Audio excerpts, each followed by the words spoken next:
जीते रहो। रमन, भूपेंद्र, अंकित, alone boy, Dilkhush, रोशन, lavish, Gajendra, Sheshnath, कीर्ति। Doubt देखिए क्या रखा है डाउट्स में। पहला नहीं हुआ है बट दूसरा हो गया है। ठीक है, तो ये पहले दूसरा ही करवा रहा हूँ, फिर पहले पे चलेंगे। हर हर महादेव। आपने 11 की प्रैक्टिस शीट नहीं दी है, दे तो दी भैया। अगर रोज चाहिए तुमको, वो पिछली वाली थोड़ी सी बड़ी थी ना 20 सवाल की, तो मैं एक्सपेक्ट कर रहा था कि पहले पढ़ के उसको करोगे। देखो, ओवर नहीं करना है किसी भी चीज। अति हर चीज की बुरी होती है। अति सर्वत्र वर्जते। अति हर जगह खराब होती है, किसी भी चीज की हो, है ना। तो 11th की चीज, ये देखो, ये बात समझ में आना थोड़ा सा मुश्किल है। पता नहीं पोल का क्या हुआ, एनीवेज। लेकिन जब तक ये बात समझ में आती है ना, तब तक थोड़ी देर हो चुकी होती है। अब जब तक कोई तुम्हें बोल रहा है कि भैया अति नहीं करनी है, तो उसकी बात मान लो कि अति नहीं करनी है। क्या करना है फिर? जितना बोला जा रहा है उतना करना है हम लोगों को। ज्यादा इधर उधर भागोगे तो फिर पछताओगे, और पछताओगे तो घबराओगे, फिर घबराओगे तो हड़बड़ाओगे, हड़बड़ाओगे तो भड़बड़ाओगे, भड़बड़ाओगे तो फिर सब कुछ खराब हो जाएगा। तो वार्म अप कर रहे हैं हम लोग। एक बार पूछ ही लेता हूं मैं फिर से, कितने लोगों ने कर लिया ये सवाल? वो पोल का अपना और ये बंद करके रखते हैं, यहाँ पूछते हैं फटाफट से। कितने लोगों ने सवाल कर लिया है? Good evening DPP solution, next solution की वीडियो पूरे क्वेश्चन में आ रही है, आप डीपीपी सॉल्यूशन दे दीजिए। ठीक है, ऑल कंप्लीट। हर्षिता जी, ओ डी होगा आंसर। पीडीएफ ओपन नहीं हो रही है, समझ में नहीं आ रहा, क्या करूं? 3 सब्जेक्ट को संभालने में क्वेश्चन नहीं कर पा रहा हूं। मैंने 11th नहीं की है तो बेसिक्स वीक है। बेटा, जिन लोगों ने 11th कर लिया ना, उनसे पूछ लो, उनका भी ऐसा ही डब्बा गोल हाल है। इन्होंने कुछ नहीं किया है, ये और ज्यादा कंफ्यूजन में है। इनको समझ में नहीं आ रहा क्या पढ़ लिया क्या छूट गया। तो तुम्हारे पास, तुम्हें मैं कम से कम जो बोल रहा हूँ वो कर लूँ।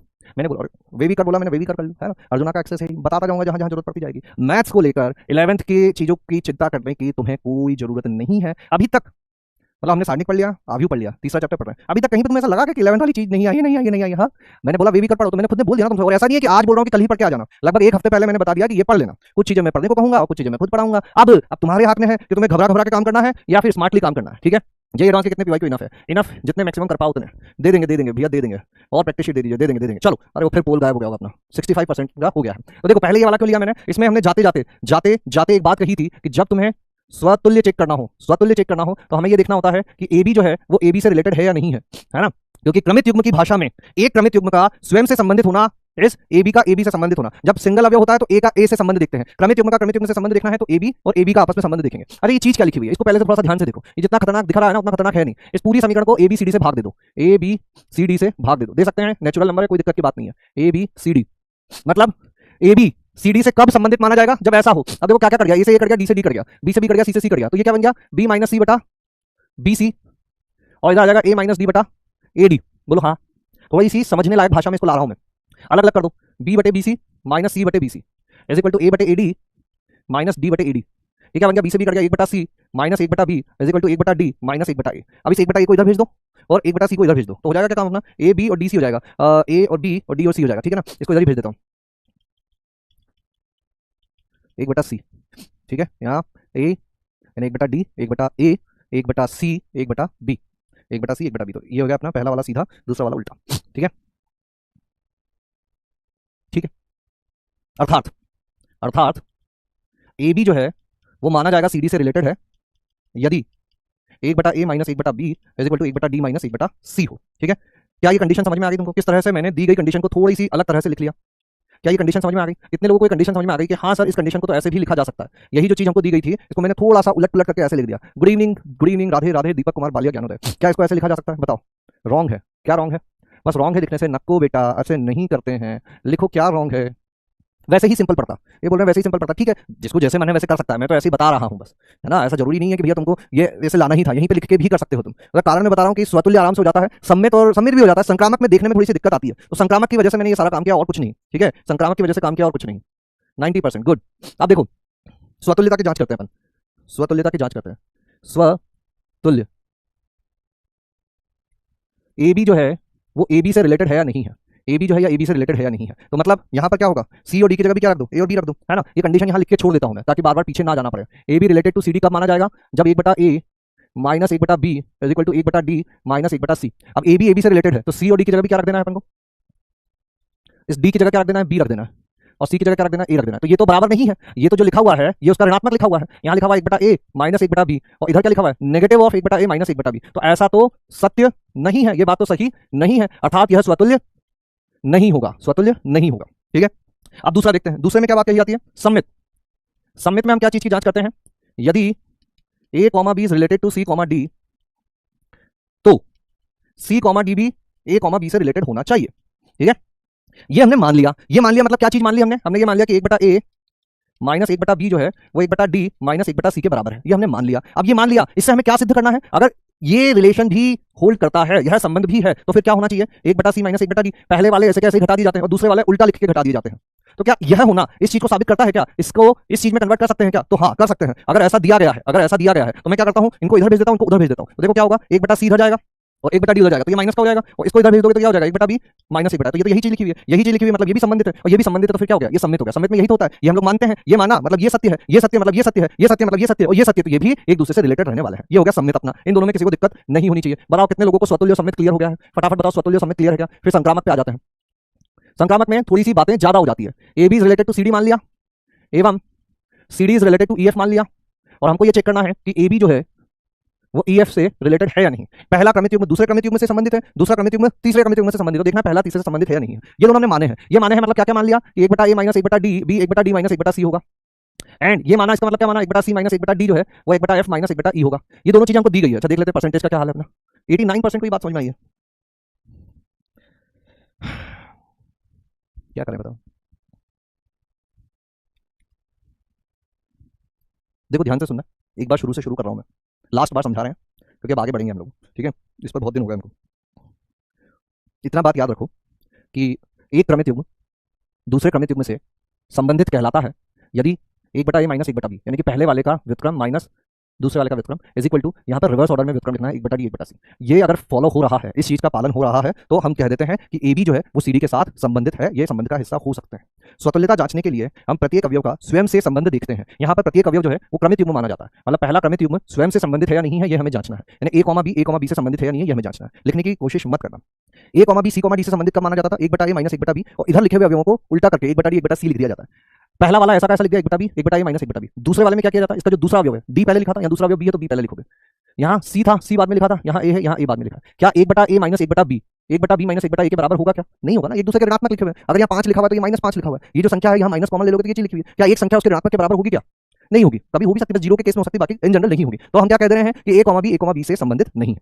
पहली कहानी यहीं खत्म होती है। अब आते हैं सम्मित पर। सम्मित में क्या होता है, हम लोग मानते हैं कि ये क्रमित युग्म इससे संबंधित है, a, b, c, d से संबंधित है, ये हम लोग मान लेते हैं, और हम ये देखते हैं कि इसका रिवर्स सत्य है कि नहीं है, c, d, a, b से संबंधित है या नहीं है। ये हमने मान लिया। ये मान लिया मतलब इसकी जो शर्त थी वो हमने मान ली। इसकी शर्त क्या थी, 1/a minus 1/b is equal to 1/d minus 1/c। ये शर्त हमने मान ली। अब इस शर्त से क्या इस शर्त पे पहुंच सकते हो क्या, क्योंकि अगर ये तुमने मान लिया और इसको किसी तरह से घुमा फिरा के अगर यहां तक पहुंच गए मतलब इसकी जो शर्त है वो सत्य साबित हो गई, वो हमने सिद्ध कर दी। तो ये जो लिखा हुआ था हमने क्या किया, बस इसी को घुमा के लिख दिया। ये जो बाएं पक्ष में था उसको दाएं पक्ष में भेजा, 1/c को उधर भेजोगे तो क्या हो जाएगा, प्लस का हो जाएगा, 1/d उधर जाके माइनस का हो जाएगा, और ये इधर आकर ऐसा हो जाएगा। और ये चीज मतलब ये चीज दोनों सेम है, और ये किस बात को दिखाता है, ये किस बात को प्रदर्शित करता है कि c, d b, यहाँ पर रिवर्स हो जाता है, a, b से संबंधित है, अर्थात ये हमने माना था, ये हमने सिद्ध कर दिया, अर्थात ये सम्मित हो गया। अब मेरे हिसाब से क्लियर हो जाना चाहिए। अगर इसके बाद भी क्लियर नहीं हुआ है तो भैया अब हमारे कॉन्सेप्चुअल एरर्स हैं, उसको जाके पहले ठीक करना पड़ेगा, इससे ज्यादा सर नहीं कर पाएंगे। संक्रामक की क्या परिभाषा होती है, पहला क्रमित युग्म दूसरे से संबंधित है, दूसरा तीसरे से संबंधित है, तो देखना है कि पहला तीसरे से संबंधित है या नहीं है।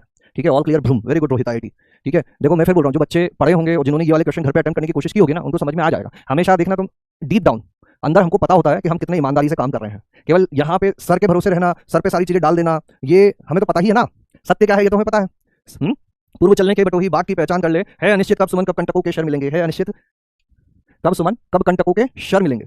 जिस चीज की तुमने शुरुआत कर दी है, पूर्व चलने के बटोही बाट की पहचान कर ले, मतलब जिस रास्ते पे तुम निकल पड़े हो उस रास्ते की पहचान कर लो। है अनिश्चित कब सुमन कब कंटकों के शर मिलेंगे, ये बात अनिश्चित है कि कब तुम्हें सुमन यानी कि कब फूल मिलेंगे और कब कंटक यानी कि कांटे मिलेंगे। तो ये तो कभी आसान चीजें मिलेंगी, कभी कठिन चीजें मिलेंगी।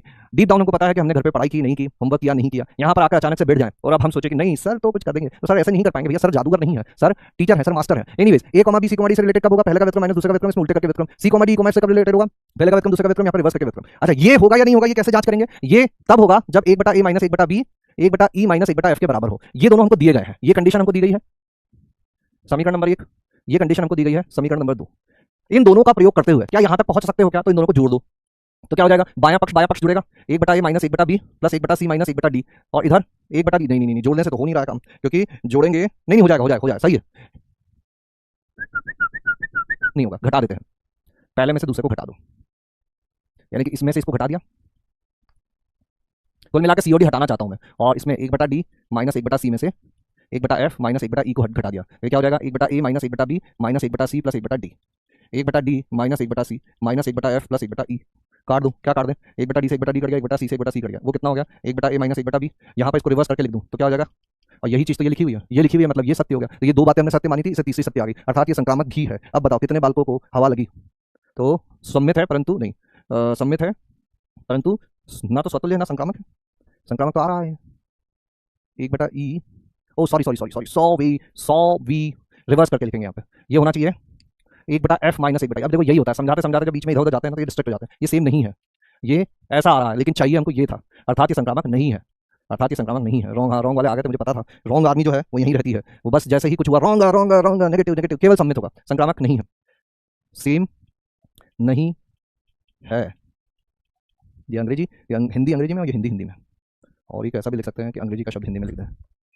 ठीक है कि दादा, हाँ ठीक है, रॉन्ग के बाद समझ में आ गया ना, रॉन्ग कभी रॉन्ग नहीं होता। एनीवेज इतना ही आएगा, मुझे समझ में आ गया। 90% के आसपास चलेगी चीजें, जब कठिन होंगी चीजें 90% के आसपास आ जाएंगे हम लोग, है ना। अब यहाँ पर मैं धड़ाधड़ बताता हूँ इसको, इसमें अच्छा, इसमें ज्यादा लोगों को दिक्कत है वैसे, तो और ज्यादा ध्यान से सुनने की जरूरत है। लास्ट होमवर्क है अपना, इसके बाद संबंध खत्म हो जाएगा।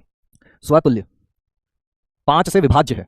5 से विभाज्य का क्या अर्थ होता है कि AD माइनस BC जो है ये 5 का गुणज है। 5 से विभाज्य का अर्थ यही होता है कि वो 5 का गुणज हो, तभी तो 5 से विभाज्य होगा, है ना। 5 से विभाज्य लिखना या 5 का गुणज लिखना एक ही बात होती है। AD माइनस BC 0, 5, 10, 15, 20, 25, 30, 35 इस टाइप का होना चाहिए। स्वतुल्य में हम लोग किस चीज की जांच करते हैं? स्वतुल्य में हम जांच करते हैं कि A, B से रिलेटेड है या नहीं है। तो A, B से रिलेटेड कब होगा? A, B C, D से रिलेटेड कब बोल रहे हैं? जब इसका पहला इसके चौथे का गुणा माइनस इसका पहला और इसके चौथे का गुणा AD माइनस इसका दूसरा और इसका पहला, है ना। तो इसमें क्या होगा? इन दोनों का गुणा, यानी कि AB माइनस इन दोनों का गुणा BA। ये कितना आ रहा है? 0 आ रहा है। क्या 0 5 का गुणज है? 0 5 का गुणज है, या दूसरे शब्दों में कह दो तो AB माइनस BA 0 आ रहा है, अर्थात 0 तो 5 से विभाजित होता है, 0/5 0 होता है, मतलब AB से रिलेटेड है। स्वतुल्य ये है, ये वाला पार्ट तो सभी का हो गया होगा। सम्मित, सम्मित में हम लोग मानते हैं कि A, B जो है वो C, D से संबंधित है। ये मान लिया हमने, ये मान लिया मतलब AD माइनस BC जो है ये 5 का मल्टीपल है, ये बात हमने मान ली। अब इससे हम लोग कहां पहुंचने की कोशिश करेंगे कि CD AB से रिलेटेड है या नहीं है। अब CD AB से रिलेटेड कब होगा? जब इसका पहला और इसका चौथे का गुणा और इसका दूसरा और इसके पहले का गुणा, ये 5 का गुणज अगर आ गया तो ये भी संबंधित हो जाएंगे। ये 5 का गुणज आएगा क्या? ध्यान से देखो, हमको क्या पता है AD माइनस BC 5 का गुणज है। अगर AD को DA लिख दे तो कोई दिक्कत है? नहीं है। BC को CB लिख दे तो कोई दिक्कत है? नहीं है। अब यहां पर अगर माइनस से पूरी समीकरण को गुणा कर दे तो ये क्या हो जाएगा? Minus DA plus CB is equal to -5K। तो ये क्या बन गया? CB minus DA is equal to -5K। अब -5K भी तो 5 का गुणज ही है, मतलब यहां जो बात लिखी हुई थी उसी की ऋणात्मक बात यहां लिखी हुई है। ये कितना आ गया? -5K। तो ये बात हमने मानी थी, और इस मानी हुई बात को थोड़ा सा परिवर्तित करते करते हम लोग यहां पहुंच गए, और यहां पहुंच गए मतलब ये इससे रिलेटेड होगा, तो ये सम्मित भी है। तो स्वतुल्य और सम्मित तो ये है। क्या ये दो चीजें समझ में आ गई? क्या फटाफट बता दो, स्वतुल्य और सम्मित तो समझ में आ जाना चाहिए, ठीक है? क्या बोलते हो? क्यों कनिका, स्वतुल्य और सम्मित समझ में आ गई का? स्वतुल्य और सम्मित, अरे यहाँ बातें कर रहे हैं लोग भैया, जब मैं पूछूं केवल तभी जवाब दिया करो, बाकी लोग नहीं देंगे जवाब। डी आंसर नहीं पूछ रहे हैं। ये बात समझ में आ गई क्या? स्वतुल्य सम्मित वाली, स्वतुल्य सम्मित वाली बात समझ में आ गई क्या? Yes, 93%, good. अब संक्रामक पे आ जाते हैं। संक्रामक, संक्रामक में क्या होता है कि AB अगर CD से रिलेटेड है एवं CD EF से रिलेटेड है, तो हमें यह सिद्ध करना है कि AB EF से रिलेटेड है या नहीं है। पहला क्रमित युग्म दूसरे क्रमित युग्म से रिलेटेड है, दूसरा क्रमित युग्म तीसरे क्रमित युग्म से रिलेटेड है, तो ये देखना है कि पहला तीसरे से है नहीं है। अगर ये है मतलब AD माइनस BC ये 5 का गुणज होगा, और ये है तो CF माइनस DE ये भी 5 का गुणज होगा। और इसको लाने के लिए कहां पहुंचना पड़ेगा? AF माइनस BE ये 5 का गुणज है या नहीं है, ये बात हम लोगों को चेक करनी है।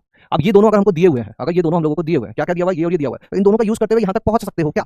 सोचो, थोड़ी सी कोशिश करो, क्या करें क्या करें क्या करें? AF कहां से लाएं? D और C इधर भी है, D और C इधर भी है, वो कैंसिल हो जाता तो मजा आ जाता, लेकिन कैंसिल होगा नहीं क्योंकि गुणा करेंगे तो और भी पद आ जाएंगे, है ना। तो अगर देखो, सुनना मेरी बात, अगर सत्य होगा ना तो वो साफ दिखेगा, बहुत आसानी से हो जाएगा। अगर थोड़ी सी भी कठिनाई आ रही हो तो फिर क्या करो? गलत उदाहरण ढूंढने निकल जाओ।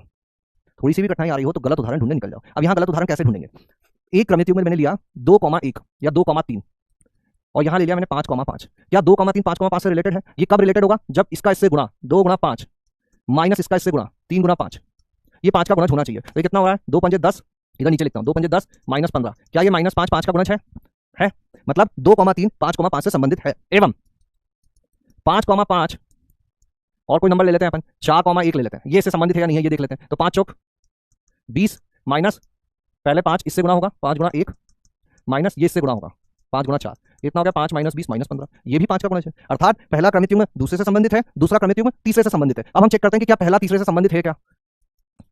तो ये इससे गुणा होगा, 2 गुणा 1 माइनस ये इससे गुणा होगा, 3 गुणा 4, ये कितना आ रहा है? 2 माइनस 12, ये तो -10 आ गया, ये तो संबंधित है। हम तो गलत ढूंढने निकले थे, ये तो सही मिल गया। अब सही अगर एक आध मिले तो उससे सही नहीं बोला जाता है, याद रखना। ये चीज बताने के पीछे कारण यही है। अभी भी कुछ लोग मुझसे पूछ रहे थे डाउट्स में कि सर सही के लिए भी तो उदाहरण ले सकते हैं। सही के लिए हमेशा सही होना जरूरी है। सही सिद्ध करना है तो यहीं से करना पड़ेगा, गलत सिद्ध करने के लिए एक उदाहरण काफी है। अब ये उदाहरण तो सही सिद्ध कर रहा है, तो गलत तो हुआ ही नहीं, तो गलत वाला उदाहरण कहां से लाऊं मैं? तो गलत वाला उदाहरण के लिए कुछ बदल देते हैं यहाँ पे कहानी, है ना। ये मैं 4 की जगह भी 3 कर देता हूं तो अपना गलत हो जाएगा सारा काम। यहां पर 3,1 कर दिया मैंने, तो क्या हो जाएगा? 5 5 गुणा 3 माइनस 15 माइनस 10, 2,3 5,5 से संबंधित है, 5,5 3,1 से संबंधित है, लेकिन क्या ये संबंधित है आपस में? यहाँ क्या हो जाएगा? 2 का गुणा 1 से और 3 का गुणा 3 से, तो ये जाएगा 3 3 9, और ये कितना आ गया -7। अर्थात एक गलत उदाहरण हमको मिल गया। गलत उदाहरण मिल गया मतलब ये क्रमित युग्म इससे संबंधित है, ये क्रमित युग्म इसमें से इससे संबंधित है, पहला दूसरे से, दूसरा तीसरे से, लेकिन पहला तीसरे से संबंधित नहीं है, अर्थात ये संक्रामक नहीं है। बोलो क्या ये बात समझ में आई? क्या ये बात समझ में आई? बोलो। एनसीईआरटी का क्वेश्चन हो जा रहा है। हाँ, आज से एनसीईआरटी से भी होमवर्क दे देंगे। वैसे तो कल ही बोल दिया था मैंने, संबंध वाला काम सारा कर लेना। ये गलत उदाहरण मिल गया है हमको, गलत उदाहरण। अब ये एक बात और क्लियर हो जाती है। कुछ बच्चे बोले सर आपको कैसे पता चल रहा है कि यही लेना है? तो भैया मुझे भी कुछ पता नहीं चलता है, मैं भी बस गलत उदाहरण ढूंढने निकलता हूँ। पहली बार में मिल गया तो अच्छी बात है, सही हो रहा है मतलब अभी कुछ नहीं बोल सकते, गलत ढूंढने ही हम लोगों को निकलना है। ठीक है, यहाँ पर कोई चीज ऐसी रटी रटाई करके नहीं बताई जा रही है, यह सिखाने का उद्देश्य है। तुम भी करोगे, हो सकता है पहली बार में सही उदाहरण आ जाए तो फिर कुछ नहीं करना, फिर दूसरा उदाहरण ढूंढने निकल जाना। ठीक है, 94%, वेरी गुड। चलिए, तो इसी के साथ हम लोग संबंध को समाप्त करते हैं, है ना। ये संबंधों की संख्या वाली जो चीजें हैं, ये फिर से बोल रहा हूँ, इनको याद कर लेना। वैसे मतलब बहुत ही कम चांसेस है कि इस पर सवाल आएगा, जेईई एडवांस में आ सकता है, लेकिन फिर वही बात है कि यहाँ तक पहुंच रहे हो तो इससे पहले संबंध के जो अभी तक हमने किए हैं उसके कम से कम हम लोगों को 100 सवाल लगा लेने हैं। अगर 100 सवाल तुमने स्वतुल्य, सम्मित, संक्रामक, तुल्यता संबंध इस टाइप की चीजों के लगा लिए हैं तो फिर 101वां चीज है इसको याद करने का। उससे पहले इसको याद मत करना, नहीं तो क्या होगा, इसको करने के चक्कर में जो जरूरी चीजें वो छूट जाएंगी। जो इंपॉर्टेंट है वो बता रहा हूँ, मानना नहीं मानना अब तुम्हारे हाथ में है, पीछे तो मैं पढ़ नहीं सकता हूँ। इसी के साथ हम लोग सभी एक बार ये बताएंगे कि क्या संबंध टॉपिक हम लोगों को समझ में आ गया है। जितने लोगों को संबंध टॉपिक समझ में, कॉन्सेप्ट समझ में आने की बात कर रहा हूं मैं कि हाँ सर कॉन्सेप्ट समझ में आ गया है। अब तो प्रैक्टिस है, जितनी प्रैक्टिस करूंगा मैं उतना बढ़िया रहेगा। समझ में आ गया संबंध कहां से चालू किया था हमने, क्रमित युग्म, कार्तीय गुणन, संबंध, संबंधों के प्रकार, स्वतुल्य संबंध पे काम किया, सम्मित, संक्रामक, कितने सवाल कर दिए तुम गिनोगे, कम से कम 50 सवाल तो हमने कर दिए होंगे। 100 जो मैं बोल रहा हूं उसमें से 50 तो क्लास में कर दिए हमने, है ना। तो उम्मीद करता हूं आप लोगों को चीजें समझ में आई होंगी। 5 लेक्चर बेटा हमने लगा दिए हैं, बहुत प्यार मोहब्बत से धीरे धीरे हम लोग पढ़ाई कर रहे हैं। यह इंश्योर करते हुए हम लोग काम कर रहे हैं कि परसेंटेज अपना एटलीस्ट 90-95 के आसपास है। जहां पर भी 90% से चीजें नीचे जाती है मैं फिर से समझाता हूं, ठीक है, क्योंकि अभी हमारे पास समय है, अभी जल्दीबाजी करेंगे तो कोई मतलब नहीं है। ठीक है, 2 बार पढ़ने से अच्छा है, 11वीं में तुमने देख लिया, जल्दीबाजी करके कोई फायदा नहीं होता है। इससे अच्छा है कि हम लोग शांति से पढ़ें। तो वेलकम फलन, फलन का स्वागत है। ठीक है, अभी हम लोगों को लिखना बंद कर देना है, लिखना बंद कर देना है और ध्यान से सुनना है। क्या करना है? ध्यान से सुनना है। क्या करना है? ध्यान से सुनना है। फलन क्या होता है? फलन क्या होता है? तो फलन एक प्रकार का संबंध ही होता है। संबंध क्या होता है ये अभी हम लोग पढ़ के आए हैं। संबंध क्या होता है? संबंध सर एक समुच्चय लेते हैं, दूसरा समुच्चय लेते हैं, इधर से इधर चीजें जोड़ देते हैं तो वो संबंध बन जाता है ना। और फलन क्या होता है? संबंध का भी एक छोटा हिस्सा होता है। पहले परिभाषा बताता हूं, लिखने की जल्दी मत करना, सुनना और समझने की कोशिश करना, बस और कुछ मत करना। परिभाषा, फलन एक समुच्चय, या पहले एक समुच्चय, एक समुच्चय ए से दूसरे समुच्चय बी पर परिभाषित फलन एक प्रकार का संबंध होता है। अब ये किस प्रकार का संबंध होता है? मतलब संबंध में तो कोई शर्त लगाते हैं अपन, तो यहां कौन सी शर्त लगाते हैं तो वो शर्त बताता हूं मैं। समुच्चय ए से दूसरे समुच्चय पर परिभाषित फलन एक प्रकार का संबंध होता है। अब वो संबंध कैसा होता है ध्यान से सुनना। मान लीजिए एक फलन जो है वो अपन ने समुच्चय ए से समुच्चय बी में परिभाषित किया, जहां अभी तक आर लिखते थे उसकी जगह में क्या लिखने लग गया? ए लिखने लग गया। ये जो पहला समुच्चय है, मान लो समुच्चय को मैं ऐसे बना देता हूं कि पहले समुच्चय में 3 अवयव हैं, 1 2 3, और दूसरे समुच्चय में भी 3 अवयव है, मान लीजिए 4 5 या 4 अवयव बना देते हैं, 4 5 6 7, है ना। अब अगर मैं तुमसे कहता कि कार्तीय गुणन लिखो A क्रॉस B, तो उसमें तुम क्या कर देते? 3 चौक 12 अवयव लिख देते, है ना। कैसे लिखते हैं? A क्रॉस B क्या होता है यहाँ पे?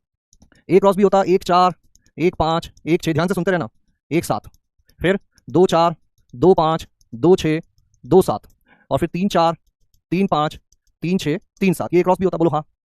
इससे हम भिन्न भिन्न संबंध बना सकते थे, बिल्कुल बना सकते थे। अलग अलग शर्त लगाते जाते, अलग अलग क्रमित युग्म उसका पालन करते और हमें एक संबंध मिलता जाता। अब मुझे बहुत सारे संबंध मिलते हैं, उनमें से ही कुछ संबंध फलन भी होते हैं। इसके कितने संबंध बनाए जा सकते हैं? यहाँ पहले समुच्चय में कितने अवयव हैं? पहले समुच्चय में 3 अवयव है, दूसरे समुच्चय में कितने अवयव है? 4 अवयव है। ए क्रॉस बी में कितने अवयव हो गए? 12 अवयव हो गए। संबंधों की संख्या कितनी होगी? ए से बी में संबंधों की संख्या कितनी होगी? 2 की घात 12 होगी। 2 की घात 12 कितना हो जाता है? 4096। इतने अलग अलग संबंध बन सकते हैं, ठीक है। अब इन संबंधों में से कुछ संबंध फलन भी होते हैं। अभी तक फलन की परिभाषा पे नहीं पहुंचे, अभी तक मैंने परिभाषा नहीं बताई है। फलन कहां से आया, फलन का जन्म कैसे हुआ, ये मैं बताना चाह रहा हूं। फलन का जन्म समुच्चय से ही हुआ है। एक समुच्चय था, दूसरा समुच्चय था, कार्तीय गुणन लिखे, क्रमित युग्म आए, ऑल पॉसिबल संबंध हमने बनाए। अब क्या शर्त लगाई गई? अब आ रही है असली चीज, लिखना बिल्कुल बंद कर देना और ध्यान से सुनना। ए से बी में परिभाषित एक संबंध फलन कहलाता है। ए से बी में परिभाषित, ए से बी में परिभाषित एक संबंध फलन कहलाता है यदि समुच्चय ए का प्रत्येक अवयव, समुच्चय ए का प्रत्येक अवयव समुच्चय बी के किसी अद्वितीय अवयव से जुड़ा हुआ है। जुड़ा हुआ है का मतलब जोड़ना नहीं है, लिंक्ड है, एसोसिएटेड है, संबंधित है।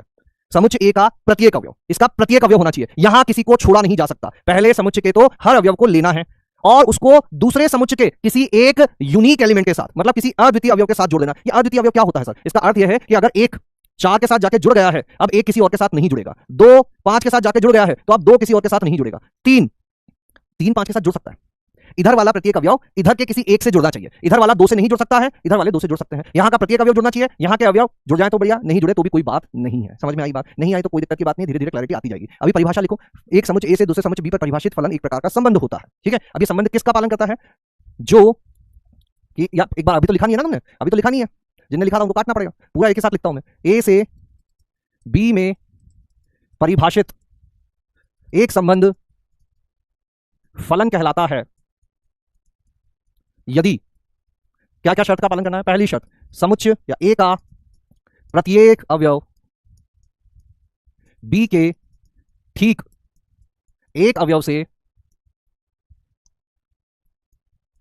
लिंक्ड होना चाहिए। अंग्रेजी में लिख रहा हूं, अभी हिंदी में जुड़ा हुआ होना चाहिए, तो कुछ लोग आ जाएंगे सर जोड़ना कहां है, ऐसे भी है भैया। दूसरा क्या बात है कि ए के दो अवयव, दो या अधिक अवयव, दो या दो से अधिक अवयव बी के एक ही अवयव से लिंक हो सकते हैं, लेकिन बी का एक अवयव, लेकिन ए के, ठीक है हो सकते हैं, पहले इतनी लाइन ही यहां लिखते हैं। तीसरी चीज, ए का एक अवयव, वैसे ये लाइन यहां ऊपर आ गई, प्रत्येक अवयव बी के ठीक एक अवयव से होगा, ए का एक अवयव बी के दो से लिंक नहीं होना चाहिए। और चौथी चीज, ए के सभी अवयव बी के, ए के सभी अवयव लिंक होने चाहिए। ए का कोई अवयव छूटना नहीं चाहिए, बी के अवयव छूट सकते हैं। तो मेरे हिसाब से परिभाषा क्लियर होनी चाहिए। यहाँ पे कितने लोगों को परिभाषा समझ में आ गई है कि इसका प्रत्येक अवयव इसके ठीक एक अवयव से जुड़ा हुआ होना चाहिए, इसके दो अवयव इसके एक से जुड़े हुए हो सकते हैं, लेकिन इसका एक इसके दो से नहीं जुड़ना चाहिए, इधर सारे जुड़े हुए होने चाहिए, इधर कुछ नहीं छूटना चाहिए, इधर छूट सकता है, नो डाउट। यहां अब इस फलन को लिखना चाहें तो ये फलन कैसे आएगा? फलन में एक किससे जुड़ा हुआ है? 4 से जुड़ा हुआ है, दो किससे जुड़ा हुआ है? 5 से जुड़ा हुआ है, तीन किससे जुड़ा हुआ है? 5 से जुड़ा हुआ है। तो ये फलन आ गया। ये फलन क्या है? एक प्रकार से इसका उपसमुच्चय ही है। इसका उपसमुच्चय मतलब एक प्रकार का संबंध ही है, एक प्रकार का संबंध ही है, जो कि किस बात का पालन कर रहा है कि ए का प्रत्येक अवयव बी के ठीक एक अवयव से जुड़ा हुआ है, ए का प्रत्येक अवयव बी के ठीक एक अवयव से जुड़ा हुआ है 95%। ठीक है, अभी मैं बहुत सारे, अच्छा इनको कहते हैं हम लोग प्रतिचित्रण, फलन का प्रतिचित्रण, मैपिंग्स अंग्रेजी में बोलते हैं मैपिंग्स। तो अभी हमको बताना है कि निम्न में से कौन से प्रतिचित्रण, निम्न में से, लिखो सवाल, कौन से प्रतिचित्रण फलन को दर्शाते हैं? पहला, ये बात याद रखना, 1 2 3 यहां मैं बना देता हूं ए बी सी, ये से जुड़ा हुआ है, ये से जुड़ा हुआ है, ये से जुड़ा हुआ है या नहीं है? फलन है या नहीं है? 1 2 3 4 5, ये भी इससे जोड़ दिया, ये भी इससे जोड़ दिया, ये भी इससे जोड़ दिया, फलन है या नहीं है? तीसरा, 1 2 3 4 5 6, एक को 4 से जोड़ दिया, एक को 5 से जोड़ दिया, 3 को 5 से जोड़ दिया। चौथा, फलन है या नहीं है? 1 2 3 पी क्यू आर एस, एक को पी से जोड़ दिया, 4 भी लिख देते हैं, दो को इससे जोड़ दिया, इसको इससे जोड़ दिया, इसको इससे जोड़ दिया, है ना? ये समुच्चय ए है, ये समुच्चय बी है, ये फलन है एफ। इसको ऐसे भी प्रदर्शित करते हैं, ए से बी में परिभाषित एक फलन, ए से बी में परिभाषित एक फलन, ए से, ये अपना ए समुच्चय, ये बी समुच्चय, ए से बी में परिभाषित एक फलन, बनाते जाओ और बताते जाओ। चौथा, 1 2 3 ए बी सी, इसको इससे जोड़ दिया, इसको इससे जोड़ दिया। पांचवा, 1 2 ए बी सी, इसको इससे जोड़ दिया, इसको इससे जोड़ दिया। छठा, 1 2 3 4 ए। सातवां, 1 2 3 4 5 6 7, बताओ 4 5 6 7, 1 2 3 4, फिर से 4 आ गया, 5 6 7 8। बताओ निम्न में से कौन कौन सा फलन है, कौन कौन सा नहीं है? निम्न में से कौन कौन सा फलन है, कौन कौन सा नहीं है? ए से बी, थोड़ा समय दो, इधर उधर की बातें करने वाले लोग जो है ना मुझे दिख जाएंगे। मैंने 8 सवाल दिए हैं और अगर तुम कमेंटबाजी कर रहे हो मतलब तुम सवाल नहीं कर रहे हो, क्योंकि तुम्हारा समय तो सवाल करने में ही निकलना चाहिए। क्यों वतन भाई? वतन भाई रॉन्ग, वतन है रॉन्ग के राजा, रॉन्ग कभी डोंग नहीं, डोंग कभी रॉन्ग नहीं होता।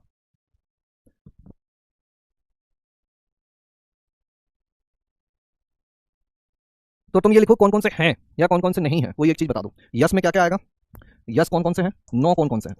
यस कौन कौन से हैं, नो कौन कौन से हैं? यस कौन कौन से हैं, नो कौन कौन से हैं? यस कौन कौन सा है, नो कौन कौन सा है?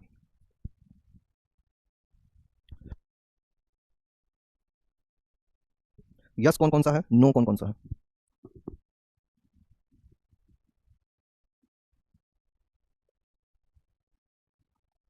यस, 3 5 नहीं है, 3 4 5 नहीं है, 1 2 6 8, 3 4, 3 4 5 नहीं है, 3 4 7 नहीं है।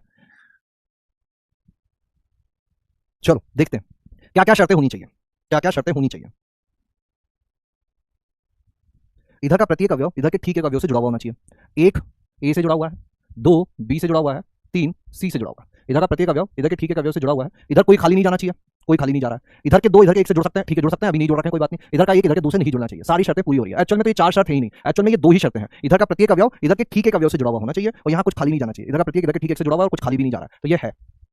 इधर का प्रत्येक प्रत्येक अवयव इधर के ठीक एक से जुड़ा होना चाहिए, एक ठीक एक से जुड़ा हुआ है, दो भी एक ही अवयव से जुड़ा हुआ है, तीन भी एक ही अवयव से जुड़ा हुआ है। इधर के एक से अधिक अवयव इधर से जुड़ सकते हैं और यहाँ कुछ नहीं छूट रहा है, ये भी एक फलन है। इधर छूट सकता है, कोई दिक्कत की बात नहीं है, छूट गया तो छूट गया है ना। जीवन में एक तारा था, मानव वह बेहद प्यारा था, वह छूट गया तो छूट गया। अंबर के आनंद को देखो, कितने इसके तारे टूटे, कितने इसके प्यारे छूटे, पर बोलो टूटे तारों पर कब अंबर शोक मनाता है, जो बीत गई सो बात गई। यहाँ हुई गड़बड़, एक चार से भी कनेक्टेड हो गया, एक पांच से भी कनेक्टेड हो गया। अगर इधर का एक अवयव इधर के दो अवयव से कनेक्ट हो जाए तो वो अब फलन नहीं रहेगा। संबंध हो सकता है, फलन नहीं रहेगा। समझ रहे हो बात को? संबंध में तो कोई भी अवयव किसी से भी जुड़ जाता था। याद करो संबंध में हम लोग क्या करते थे, पहला समुच्चय दूसरा समुच्चय पूरा कार्तीय गुणन लिख देते थे। हर एक अवयव हर किसी से संबंधित हो जाएगा, कुछ भी हो सकता है ना। इधर के सारे इधर के सारों से हो, कुछ भी बना सकते हो डिपेंडिंग ऑन द कंडीशन। लेकिन फलन में क्या बात होगी कि इधर का एक इधर के एक ही से होना चाहिए, यहाँ का एक यहाँ के दो से हो गया, मतलब ये फलन अब नहीं रहा। यहाँ पे आ जाओ, ये ठीक एक से जुड़ा हुआ है, बहुत बढ़िया बात है। ये ठीक एक से जुड़ा हुआ है, बहुत बढ़िया बात है। ये ठीक एक से जुड़ा हुआ है, बहुत बढ़िया बात है। ये समुच्चय बी के अवयव से नहीं जुड़ा हुआ है। हमने क्या बात लिखी थी, ए से बी में परिभाषित एक संबंध फलन कहलाता है यदि ए का प्रत्येक अवयव बी के ठीक एक अवयव से जुड़ा हुआ।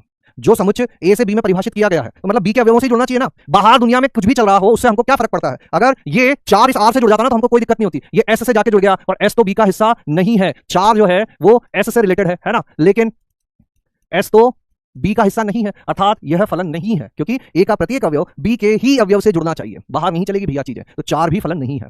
ये इससे जुड़ा हुआ है, बहुत बढ़िया बात है। ये इससे जुड़ा हुआ है, बहुत बढ़िया बात है। लेकिन इसका क्या, ये बेचारा तो किसी से जुड़ा ही नहीं है। ए का प्रत्येक अवयव जुड़ना चाहिए, यहां जुड़ा ही नहीं, ये भी फलन नहीं है। ए का प्रत्येक अवयव इससे जुड़ा हुआ है, एक से, ये भी एक से जुड़ा हुआ है। प्रत्येक अवयव ठीक एक से जुड़ा हुआ है, कोई खाली नहीं जा रहा है। एक से ज्यादा इससे जुड़ सकते हैं, इधर खाली रह जाए कोई दिक्कत की बात नहीं, सारी शर्तें पूरी हो रही है, सारी शर्तें पूरी हो रही है, कोई खाली नहीं जा रहा है। एक से अधिक एक से जुड़ सकते हैं, इधर खाली रह सकता था लेकिन नहीं है तो नहीं है, इधर खाली नहीं रहना चाहिए जो कि नहीं है। यहाँ पर ये इससे जुड़ रहा है, ये इससे जुड़ रहा है, ये इससे जुड़ रहा है और ये भी इससे जाके जुड़ गया है ना। यही बात मैं बोल रहा हूँ, ये चार ऊपर आर से जुड़ जाता तो हमको दिक्कत नहीं होती, लेकिन वो बाहर किसी से जाके जुड़ गया, ये सारा काम नहीं चलेगा। बताओ कितने लोगों के सही आ गए, सारे के सारे समझ में आ गए क्या? बताओ फलन का प्रतिचित्रण समझ में आ गया क्या? सच सच बताओ, सच सच बोलना, झूठ ना बोलना। तो कुल मिला के क्या याद रखना है कि पहले समुच्चय का प्रत्येक अवयव होना चाहिए और पहले समुच्चय का प्रत्येक अवयव ठीक एक अवयव से जुड़ा हुआ होना चाहिए, दो से नहीं जुड़ना चाहिए। ठीक एक से जुड़ा होना चाहिए, दो से नहीं जुड़ना चाहिए। ठीक है क्या? बोलो हाँ, बोलो हाँ, वेरी गुड। तो यस में आएगा अपना एक दो और फिर 6 7 8 और 3 4 5 यहाँ जाएंगे। बेटा इस बात की अपने दिमाग में एकदम गांठ बांध लो कि पहले समुच्चय का प्रत्येक अवयव जुड़ा हुआ होना चाहिए, लिंक होना चाहिए, दूसरे समुच्चय के अवयव से ही लिंक होना चाहिए। एक से ज्यादा एक से जुड़ सकते हैं लेकिन एक से ज्यादा से नहीं जुड़ सकता। इधर कुछ नहीं छूटना चाहिए, इधर छूट जाए तो भी चलेगा, है ना। एक और सवाल पूछते हैं तुमसे, है ना, अब बताना इसमें भी। समुच्चय ए जो है ना वो है 1 2 3 और समुच्चय बी है 3 4 5। ठीक है, तीन इधर भी हो गया तो हो गया, क्या कर सकते हैं, है ना। तो निम्न में से कौन सा संबंध फलन भी है? कुछ संबंध तुमको दिए जा रहे हैं, तुमको बताना है कि इनमें से कौन सा संबंध फलन भी है, कौन सा संबंध फलन भी है। R1 R2 R3 R4 R5 R6 R7 R8 बराबर बराबर बराबर बराबर बराबर बराबर बराबर बराबर करली ब्रैकेट मंझला कोष्टक, है ना। पहले में क्या किया, 1 3 2 4 3 5, 1 3 2 3 3 4, 1 3 1 4 2 4 3 4, 1 3 2 4, 1 3 2 4 3 6, 1 4 2 4 3 4, 1 5 2 3 3 3, 3 3 2 3 1 4। बताओ अब इनमें से कौन सा संबंध जो है वो फलन की परिभाषा को संतुष्ट करता है। पहले समुच्चय का प्रत्येक अवयव दूसरे समुच्चय के ठीक एक अवयव से जुड़ा हुआ होना चाहिए। पहले समुच्चय में से कुछ खाली नहीं जाना चाहिए। पहले समुच्चय के एक से ज्यादा अवयव दूसरे समुच्चय के ठीक एक अवयव से जुड़ सकते हैं, लेकिन पहले समुच्चय का एक अवयव दूसरे के एक से ज्यादा से नहीं जुड़ना चाहिए। फटाफट फटाफट बताते जाओ। ये समुच्चय फलन की परिभाषा पर आधारित दूसरे प्रकार के सवाल होते हैं। ये फलन की परिभाषा पर आधारित दूसरे प्रकार के सवाल होते हैं।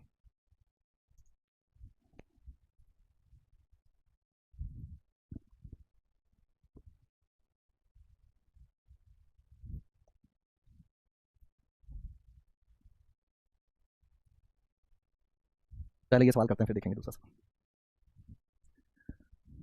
हो गए सारे? बताओ फिर कौन कौन सा संबंध फलन भी है, कौन कौन सा संबंध फलन भी है? Doubt, doubt.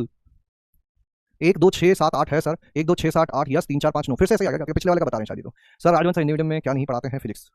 रिलेशन की प्रैक्टिस अपलोड बिल्कुल कर देंगे, आज ही कर देंगे। 1 2 4 5 6 1 2 6 7 8 R1 R2 R6 R7 R8 है। फिर से वही हो गया क्या जैसा पिछली बार था? 3 4 5 रॉन्ग है। ओ माय गॉड, 3 और 4 गलत है, बाकी सब सही है। फिर से जो पिछली बार था वही का वही हो गया। R4 नहीं है, 3 4 5 नहीं है, मेरे हिसाब से कर लिया मैक्सिमम लोगों ने। देखो ए का प्रत्येक अवयव यानी कि 1 2 3 को किसी न किसी के साथ जुड़ना है। 1 3 से जुड़ गया, 2 4 से जुड़ गया, 3 5 से जुड़ गया, कोई दिक्कत की बात नहीं है। अगर किसी को नहीं समझ में आया ना तो वो ऐसे कर लिया करो। यहाँ क्या लिखा हुआ है 1 2 3 और इधर क्या लिखा हुआ है 3 4 5, ये ए और बी। एक किससे जोड़ रखे हैं 3 से, 2 किससे जुड़ गया 4 से, 3 5 से। सारी बात सही साथ बैठ रही है। पहला अवयव पहले से, दूसरा दूसरे से, तीसरा तीसरे से कनेक्टेड है, सारे एक से कनेक्टेड है, इधर कोई खाली नहीं जा रहा है, इधर का एक किसी दूसरे नहीं है, पहला तो संबंध है। दूसरा, दूसरे में देखो 1 3 से है, बहुत बढ़िया, 2 भी 3 से है, बहुत बढ़िया, 3 4 से, बहुत बढ़िया, कोई दिक्कत वाली बात थोड़ी ना। इसमें क्या हुआ 1 2 3 और इधर क्या था अपने पास 3 4 5 था, तो 1 3 से है, 2 भी 3 से है और 3 4 से है। इधर के 2 अवयव 1 से हो सकते हैं, इधर का सारे अवयव कनेक्टेड है, बहुत बढ़िया बात है, ये भी सही है ना। जिसको भी कहीं पे भी थोड़ी सी दिक्कत आए वो तुरंत से मैपिंग बना के देख लिया करो। यहाँ क्या है 1 3 से कनेक्टेड है, 1 4 से कनेक्टेड। अब ये पाप हो गया। समुच्चय ए का एक अवयव 2 से कैसे जुड़ सकता है? 1 3 से भी जोड़ दिया अपन ने और 1 4 से भी जोड़ दिया। समुच्चय ए का एक ही अवयव 2 से नहीं जुड़ सकता है। अब चूंकि ये 2 से नहीं जुड़ सकता है इसीलिए यह संबंध नहीं है, क्योंकि एक जो है वो 3 से भी रिलेटेड है, एक जो है वो 4 से भी रिलेटेड है। समुच्चय ए का एक अवयव 2 से नहीं जुड़ा हुआ हो सकता। 1 3 से 2 4 से, ठीक है, बहुत बढ़िया बात है। लेकिन 3 कहां गया? 1 2 3 3 4 5, 1 3 से 2 4 से, लेकिन ये 3 कहां गया? ये तो 3 किसी से कनेक्टेड ही नहीं है, मतलब ये भी फलन का काम नहीं कर रहा है। पांचवें में क्या गड़बड़ हुई कि 1 2 3 यहां था 3 4 5, 1 3 से 2 4 से 3 3 बेचारा ये बाहर कहीं 6 से जाके जुड़ गया। अब जब है ही नहीं बी में, बी समुच्चय में 6 है क्या? नहीं है, तो यहां कहां से आ गया? 6 बी का हिस्सा नहीं है, तो ये भी फलन नहीं होगा। 1 4 से 2 4 से 3 4 से हो सकता है, ये भी से जुड़ गया, बी से जुड़ गया, बी से जुड़ गया, बहुत बढ़िया फलन हो सकता है। 1 5 से 2 3 से 3 3 से, इधर क्या है अपना 1 2 3, इधर क्या है 3 4 5, 1 5 से जुड़ रहा है, 2 3 से और 3 3 से। यहां क्या आ जाएगा 1 2 3, यहां क्या आ जाएगा 3 4 5, 3 3 से, 2 3 से, 1 4 से, ये भी चल जाएगा कहानी। बताओ कितने लोगों को समझ में आ गया है?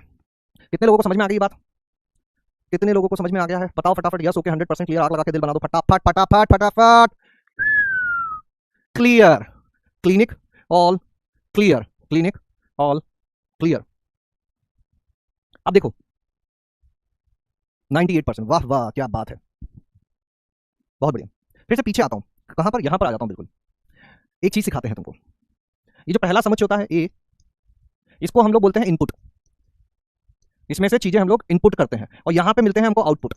फलन क्या होता है? एक तरह से एक मशीन टाइप का काम कर रहा है कि इस फलन में हमने 1 इनपुट किया तो आउटपुट कितना मिला? 4 मिला। 2 इनपुट किया तो आउटपुट 5 मिला। 3 इनपुट किया तो भी आउटपुट 5 मिला। ठीक है, तो इसको इस तरह से भी लिखा जा सकता है कि ये अपना इनपुट का काम कर रहा है। नॉर्मली इनपुट को अपन किससे दिखाते हैं? एक्स से, और आते हैं वाई से। अब चूंकि एक फलन है तो इसको हम लोग y = fx भी लिख दिया करते हैं। क्या भी लिख दिया करते हैं? y = fx भी लिख दिया करते हैं। ध्यान से सुनना, एक फलन का उदाहरण देता हूं। जैसे तुमको मान लीजिए एक फलन है fx = x², और इस फलन को मैं परिभाषित कर रहा हूं समुच्चय ए से लेकर बी में, जहां ए में मैंने लिख रखा है 1 2 3 और बी में लिख रखा है मैंने 1 2 3 7 8 9।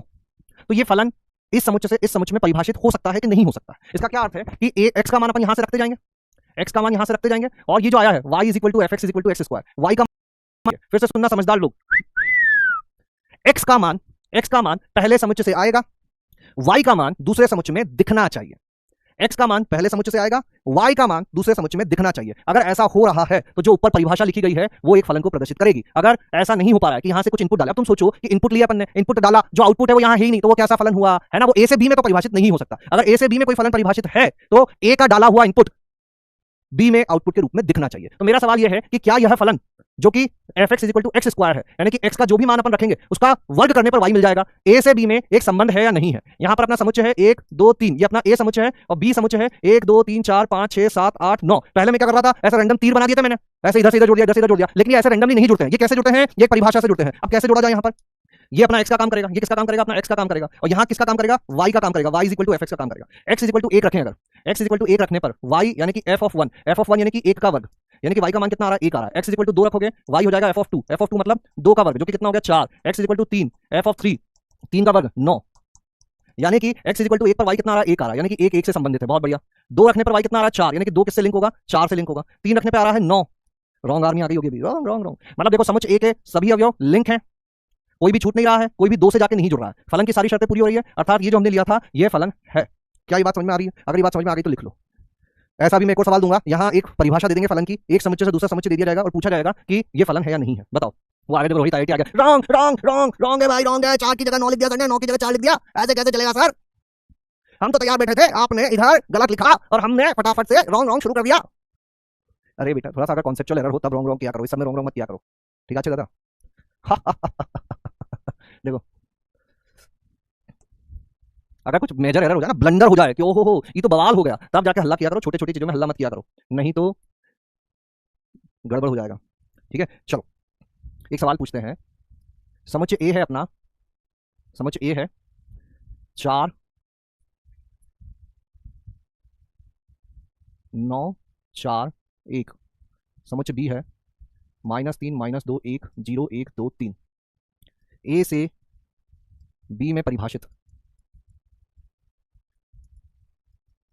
कौन से, ए से बी में परिभाषित कौन सा विकल्प एक फलन है? F x is equal to under root x, f x is equal to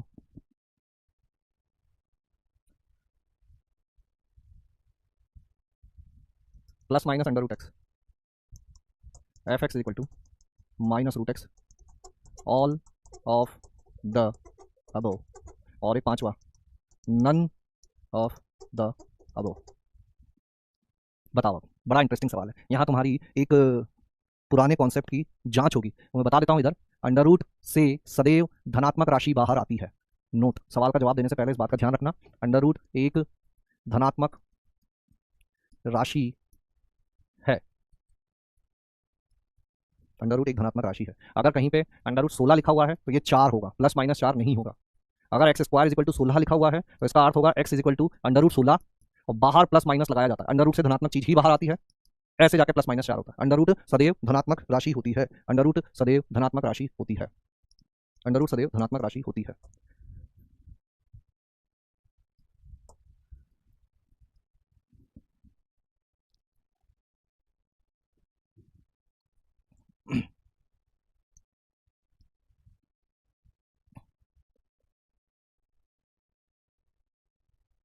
पोल भेजते हैं, मल्टीपल चॉइस है, 5 ऑप्शन का है और 150 सेकंड का है।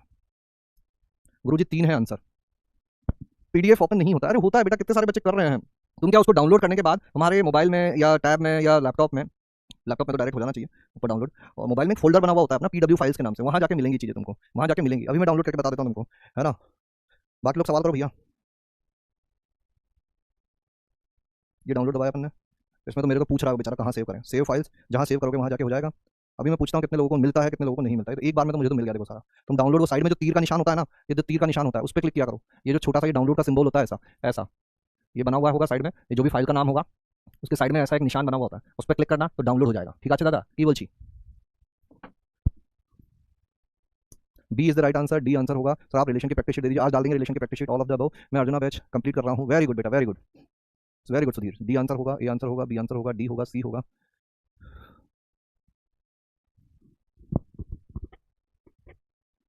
क्या कर, सोचना, सोचो आराम से सोचो, सोचो सोचो, देखो देखो क्या वो पेड़ है, चादर ओढ़े या खड़ा कोई,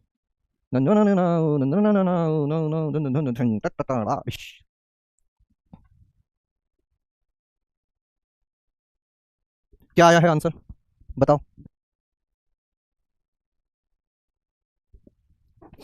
stop, correct answer is A and C, 33 19। B, कुछ लोग ऑल ऑफ द अबव लगा गए, कुछ लोग नन ऑफ द अबव लगा गए। अब ध्यान से सुनना, तो जल्दी जल्दी आंसर देने वाले लोगों, A option f x is equal to root x.